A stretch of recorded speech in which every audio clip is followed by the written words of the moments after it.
drausti ne tik tėvus, bet ir vaikus. Būtina drausti tėvelius. Kokios yra gyvybės draudimo rūšis? Neturiu menkiausio supratimo apie gyvybės draudimą, kadangi pats nesu apsidraudęs. Nelabai žinau, nelabai domiuosi.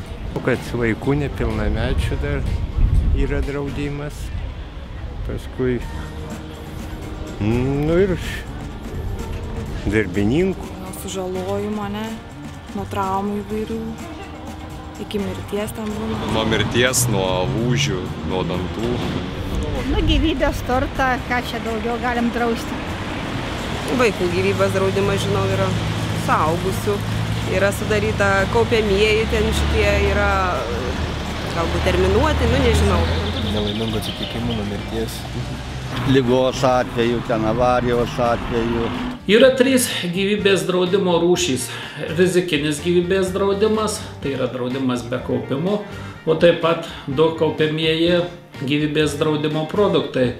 Tai yra kaupimas su garantuotomis palūkanomis ir investicinis gyvybės draudimas. Ko juos skiriasi?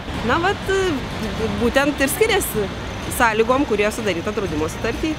Pinigų suma pirmiausiai. Skiriasi terminais, mokesčiais, įmokom. Ir rizikos ten laipsnis yra koks ta. Pavyzdžiui, jeigu miršti, tai, manau, pinigus sumoka šeimai, o jeigu susilaužai, tai tau tie pinigai atitenka. Pasirinkus rizikinį gyvybės draudimą, išmokos yra gaudamos tik tuo atveju, kai apdraustasis miršta.